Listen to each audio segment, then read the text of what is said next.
Hey, Friday, what's up? It's Dominic D'Angelo. It is Rumor and Innuendo. We're live here. I'm with Mr. Robert Karpelis, WE Creative _ish. Robert, are you ready for a full gear Friday? Are you in full gear? You know for a fact that I did not know what day of the week it was until we logged in here. I fully thought today was a Thursday. I'm totally confused, but at least I know where I am. I have no idea where Dom is, but I'm in a cafe. Hey. is the jacket lady there? No, this is a different cafe, actually. This is You're Trace banned Hearing. from the other. You're banned from the other one. No, I am not banned. I am a legitimately regular customer here. So happy to be here with everyone. What a With all of boast! you. Say hi to the folks who are joining us live. I'll let you Yes. click and I do think the this whole. is Devin Dowling. That is, Devin Dowling yeah. I don't says, know why hey, it's not yo. showing names today. It's a weird day. It says, Yeah. "Hey, yo, my first Hardy party tonight. Get down tonight. You going to do the Swanton Don't Bomb? drive after."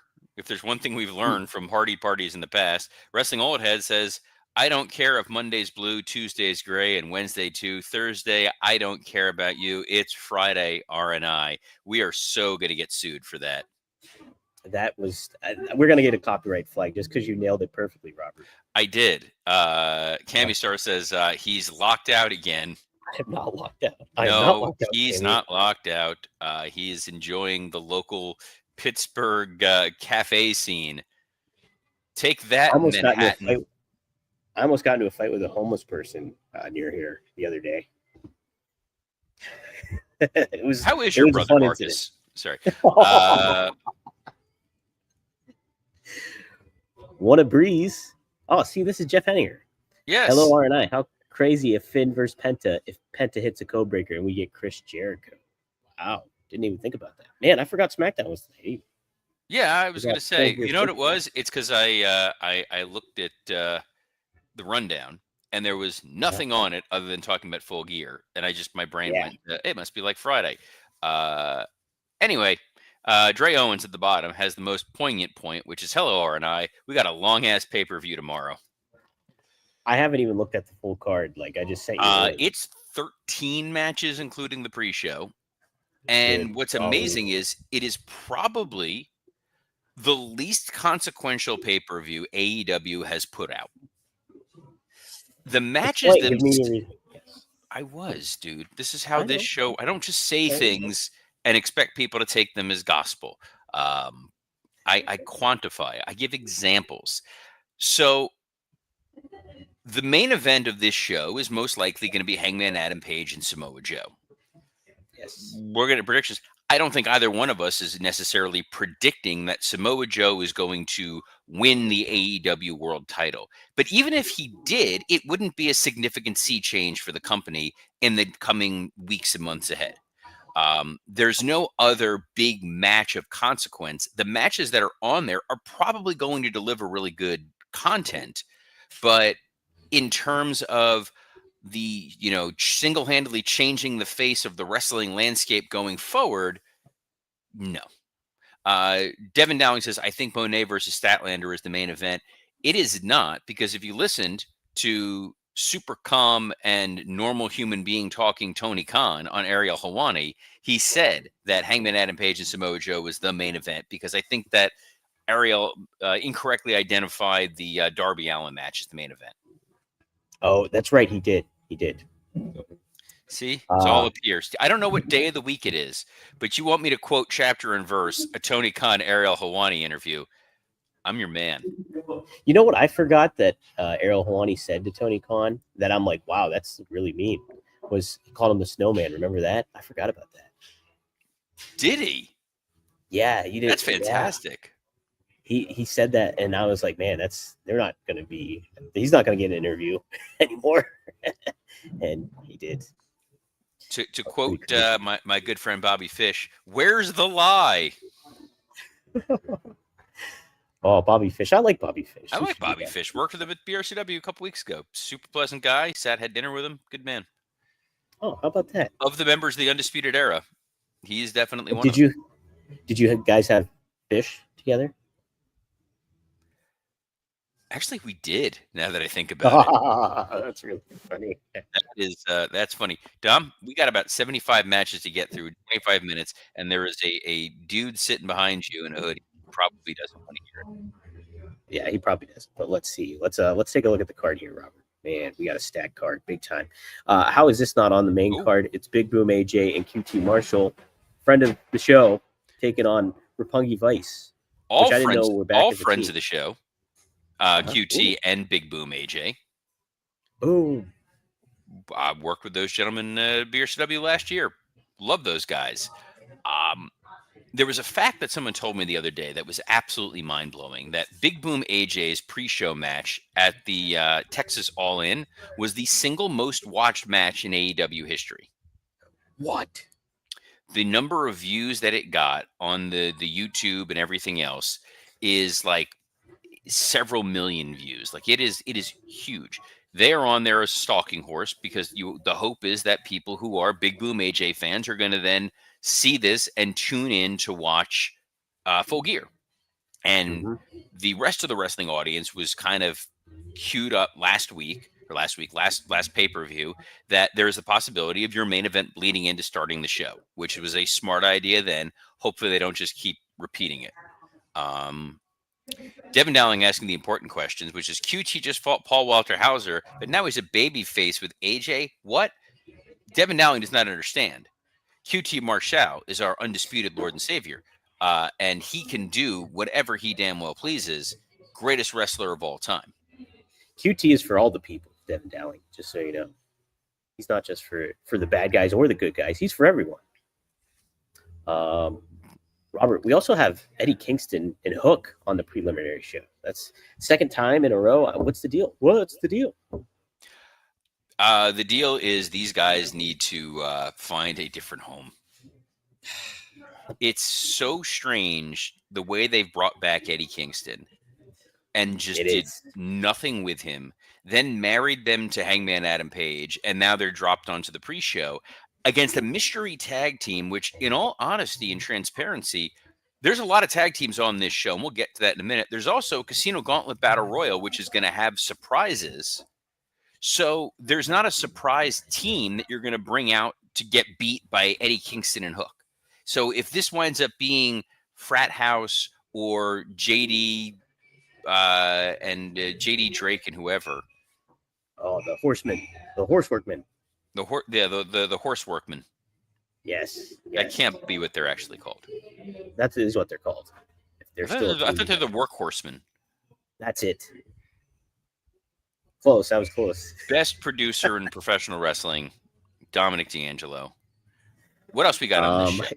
Let's get to the main card. Wait. There's still 17 more matches on the pre-show, Dom. Oh, my God. There's a 4-corner. I'm coming off memory here. There's a 4-corner tag team match where the winning team gets $250,000. The other 3 get 20 seconds of uninterrupted Tony Khan eye contact to explain how he dropped the ball with them. He has not 1, not 2, not 3, but 4 very talented tag teams who got over with the audience, and he capitalized on them to zero extent. Heavens to Betsy, you're right. I'm looking at who's in this match. It's Max Caster and Anthony Bowens, which is the Acclaimed, obviously. The Acclaimed, who were the hottest tag team in all of wrestling. Yes. Selling merchandise like crazy. Their segments were wildly over. I don't understand how the hell they dropped the ball on these guys. Austin Gunn gets over on his own. So does Juice Robinson. Big Bill and Brian Keith, obviously a pretty hot act, especially Big Bill, too. Well, you're Brian Keith's biggest fan. Big fan. Bounty Hunter, man. And the Outrunners, obviously. Another big tag team that they dropped the ball with. Yeah, they're on the pre-show. They're only fighting for $200,000. Why not $1 million? First of all, I thought it's I'm not going to sneeze at getting $200,000 for one night of work. Not at all. Look, we don't. But we don't when you're in AEW, you should. We don't all have Dominic D'Angelo money, clearly. But $200,000, it's a fun gimmick number, I guess. And it did give Juice Robinson a chance to cut what was probably the most entertaining promo of his career. Wait, you've seen him cut a promo recently? On Dynamite, the television show that happened 2 days ago, Juice Robinson cut a promo about this. Did not see this. So it was good. Let's I keep missed going, this Dom. one. Okay. We have the other Sky team that wasn't the Scorpio Sky team, L Sky team. Yes, Mystico, Mascara Dorada, and Neon. the They're taking non-union on the Mexican equivalent. Senior Spielbergo. Look, they're taking on some no names, Robert, because Kazuchika Okada, Konosuke Tateska, and Hechicero. What do you think of this? those names were almost correct. I want to chalk it up to you having like a dip in your lip, even though I know you don't. But you definitely are talking like little Jim Rossi there. Kind of sick. Oh, Kind of sick. by the way, I'm glad you're in a public place yelling out, "I'm kind of sick," where they're serving food. Like literally, maroon sweatshirt guy behind you. We need to start a GoFundMe for him because that dude's gonna die from the D'Angelo flu. I caught Jim Ross's podcast because I clearly don't value my own life and time. They're talking about Bob Caudle. Even for Jim Ross, this was disconnected and angry. And I loved it. Oh, he was totally just like, I don't want to be here. Like it was just the grandma from Dinosaurs level of energy. What a reference. That's the best I can give you. That's all I'm going to envision JR as now. How? That's not the mama. Well, if that ain't the mama, who's the mama, King? I don't know. Stay tuned. Brought to you by JVC, Kaboom Box, and Skittles. What do we got on this main show? Brought to you by DC Comics. Buckle up, brother. We got a 4-way tag team match. If you wanted more tag teams, we got Babes of Wrath. It's Harley Cameron and Willow Nightingale taking on the Sisters of Sin. That's Julia Hart and Sky Blue. Expertises at promos. And the Timeless Love Brawls. That's Timeless Tony Storm and Mina Shirakawa. Oh, wait. We also have Marina Shafir and Megan Bain. Okay, this was a tournament, and now it's a 4-way tag team match. No. Why don't they have finals? Because I'm begging. Pay attention. See, clearly, you missed the very important sub-stipulation of the stipulation, which is the winner of this match gets to pick their stipulation for their next match in the tournament. Are you kidding me? Makes sense. No, that's genuinely it. Whichever team wins gets to pick their stipulation in their next match. So because of that, I'm going to assume it's going to be Julia Hart and Sky Blue because they have the wacky, hardcore stakes that they're going to pick. If it's a babyface team and they pick the stipulation and they lose, they look bad. If they're a babyface team and they pick the stipulation and they win, then they kind of won in a somewhat underhanded fashion. If it's the heels, Marina Shafir and Megan Bain don't need a stipulation. So the group who needs a stipulation would be Spooky Promo Girls. Oh my God, this is pointless. I don't understand it. There's no reason to have this match. Maybe try slamming on the table harder next time. The amount of ambient noise, it's like a Dudley Boys match going on over there with you. Dom, get your hands off the table. Did I make more noise? Just keep your hands where we can see them. You look like you're being held hostage on air. Red sweatshirt guy is currently slacking with the police. He's messaging with them. Slacking. Oh, it took me a second. Hey, we got Darby Allin versus Pac. Hey, I spoke to Rob Van Dam about Pac, who had high praise for the former Adrian Neville and the athleticism that he has. So I'm excited for this match, Robert. Should be pretty good. Dude, Pac is an incredibly talented wrestler. The problem with Pac is the inconsistency of his use, which has been due in part to the fact that he lives abroad, and also he's been injured. And now, for whatever reason, is now choosing to wear those weird suspender things.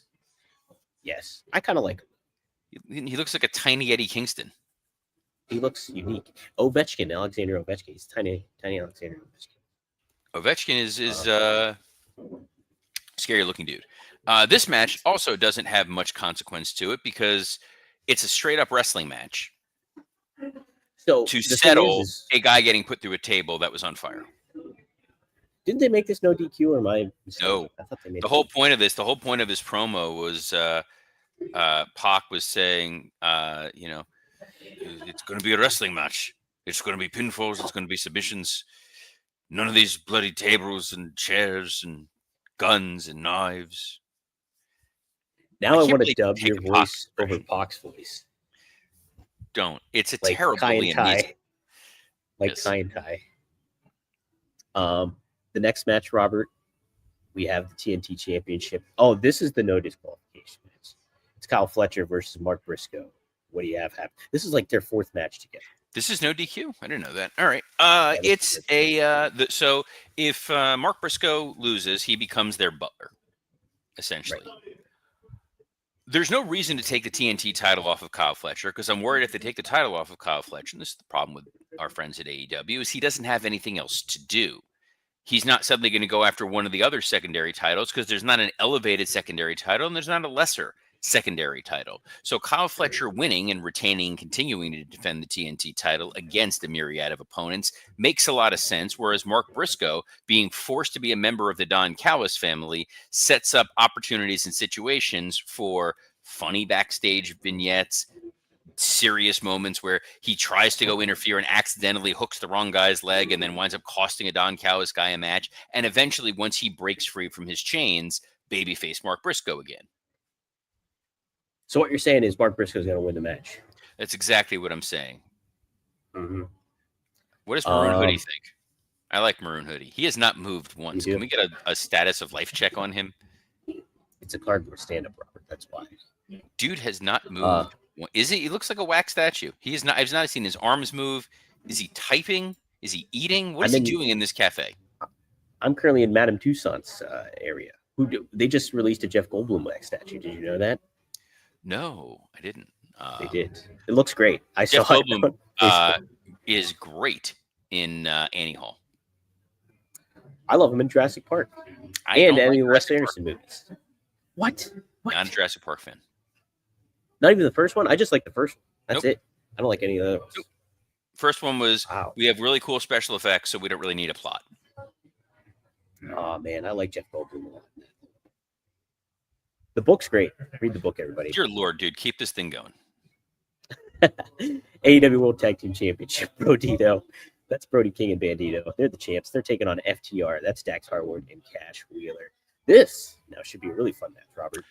This will be a really fun match. The most logical outcome here is that FTR is going to win the tag titles. Otherwise, where do you go with FTR from there? I think Brodito has proven that they are an effective tag team. However, as someone pointed out in the Working Stiff Facebook group, my least favorite thing of the year, the Continental Classic math bracket, is coming up. And I think Brody and Bandito being a part of that makes a lot of sense.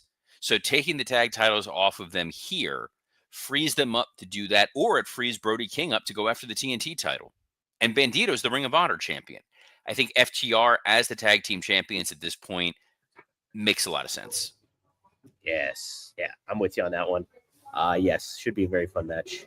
Another no holds barred, Robert. If you weren't sick of them, we have John Moxley, and he's taking on your friend Kyle O'Reilly. Yeah. Mm-hmm. Oh my God, where'd he go? Dude, maroon sweater's gone.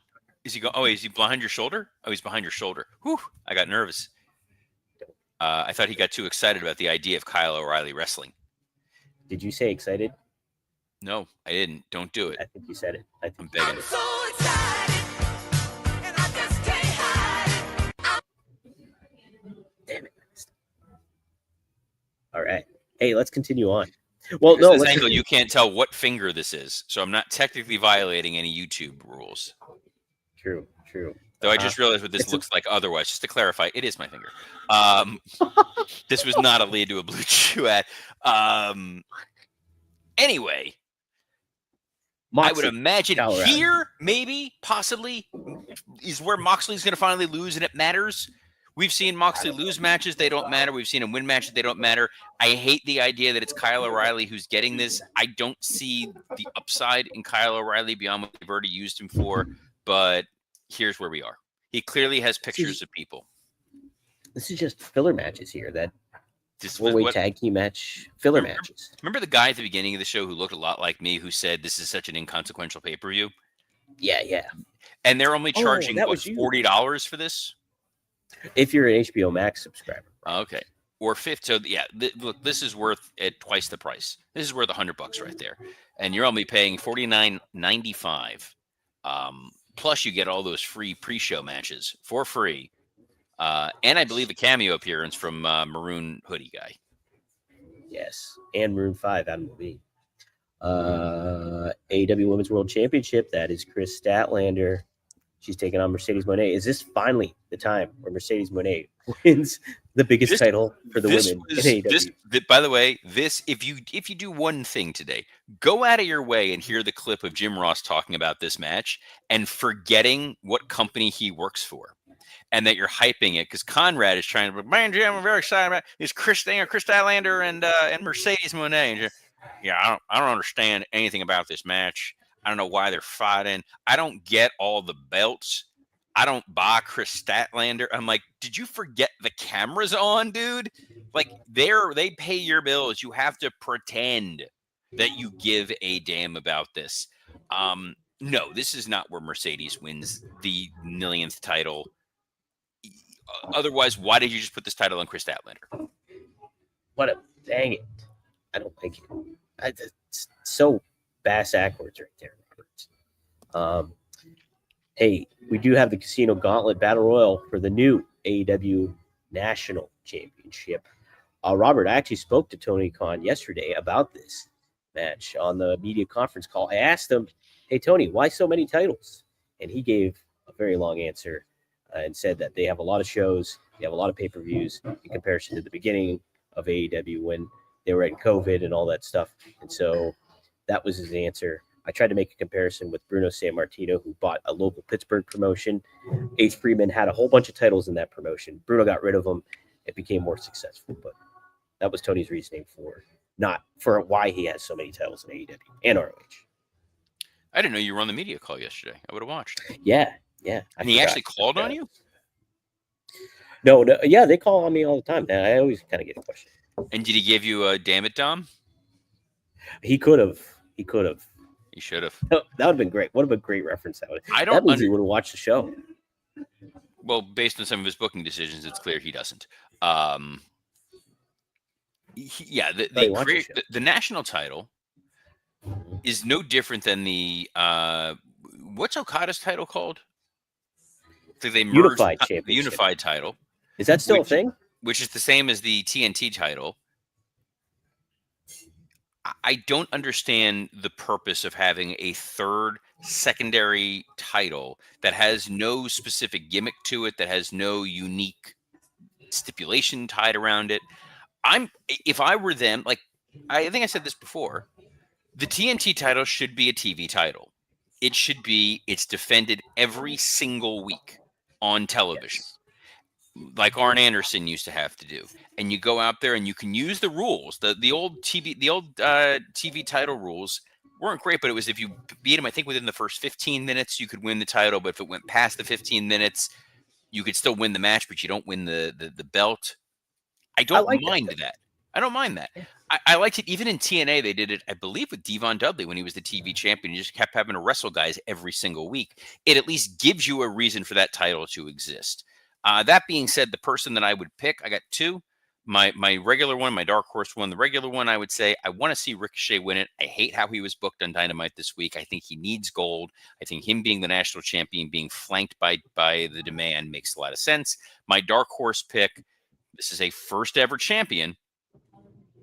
Give it to MJF. And he gets to be the first ever national champion. And add it to his list of accolades. That's not bad. It's not bad. Yeah, I would like Ricochet, I think. He's the best part about AEW right now. He honestly is for me, I think. No doubt about it. His social media presence is great. Whose social media presence? Ricochet's. Oh, yeah, he's he kills it on social. Or we primarily I like just... What did he say? I like wrestling. What about Jeff Jarrett? Sign me up. I'm good. We need to put him in the Devin Dowling pile of bad ideas that get you banished from this show. No, we don't need to see more Jeff Jarrett on TV. Give it to me. NWA's TV title had a 6:05 time limit, but the match can continue after. Is that true? I don't know. Dre Owen says the first national champion, Chris Jericho. It's not the white national champion. Oh my goodness, Rob. I'm joking. Love to know where his wife Haven't was s- on that January 6th. Any more matches on this pay-per-view, Dom? Yeah, we have a main event. Oh, good. There's It's a more than one AEW match World. left. I'm begging. Yes. Is it really? Did I There's miss about one? $1 million matches left. Oh, that one. Yes, we have a trios match. Kenny Omega and Jurassic Express. They're going to be battling the Young Bucks. That's Matt and Nick Jackson. They're brothers. And they're taking on Josh Alexander, too. Well, they're teaming with Josh Alexander. Are the Young Bucks turning babyface yet? Is that what's Yeah. happening? What's going Yeah. on? I think the Young Bucks are turning babyface. None of this makes sense. I don't understand why heel Young Bucks, who are broke, don't have entrances, don't get respect, wouldn't join up with a group that's going to get them money and respect and entrances and numbers when they're all heels. And by the way, both Don Callis family and the Young Bucks have taken out Kenny Omega physically in the past. I don't understand why Jungle Boy Jack Perry is back, not as the scapegoat and as a babyface, aligning with Kenny Omega against the Young Bucks. They've yet to explain any of that. That being said, I think the idea is FTR is going to win the tag titles. They can do FTR and the Bucks with the Bucks as baby faces and FTR as heels. And I think that's the right realm. Ultimately, you want to get to. That's the right endpoint, I think. You were more sure for them staying heels, though, weren't you? Are you still that way, the Young Bucks? I'm not going to praise the Young Bucks in any form or fashion. Let's move on. Okay. Well, I like the Young Bucks. I'll praise them. Let's see. Oh, yes, main event. That's Adam Hangman. You're so pumped, Robert. It's Adam Hangman Page. It's Samoa Joe in a steel cage. Hangman retains, you're saying? I would love for Samoa Joe to win the title. Here's the thing. Yeah. We've said this now after the last two pay-per-views and now the third pay-per-view. So Hangman retains, and then what? So Hangman won the title, and then he faced Kyle Fletcher in an immaterial match that led to nothing. Yes. Then he beat Samoa Joe with no build to it, and then it wasn't until after the match, like, oh, we should probably turn Joe heel, to now get this match in a steel cage where Hangman's probably going to retain, in which case, who's his next challenger that's lined up and ready to go? Yeah, they're it. Ain't going to be Moxley. Ain't going to be Ricochet. Probably ain't going to be Lashley. I was going to In say fact, Lashley, maybe? you absolutely can't put him in there with Lashley. Because Right. Hangman is dangling as like he is in a precarious position right now, where you put him in there with a cool guy like Lashley that the audience really likes, they're going to cheer for Lashley. Wrestling All Hit says MJF has entered the chat. No, we've just seen MJF and Hangman twice this year already.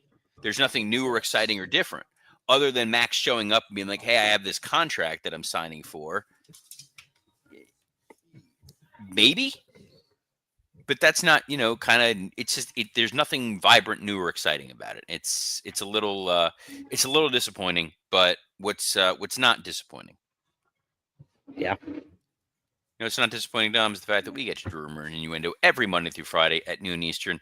So next week we'll be here for a couple of days doing Rumor and Innuendo, but Right. we'll be taking off Thanksgiving Thursday and Friday, so we can spend quality time with our loved ones, assuming Dom's allowed back into his home.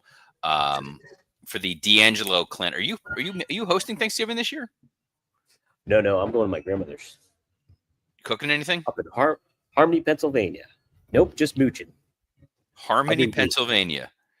Yes. That absolutely sounds like where a Dateline NBC would have taken place.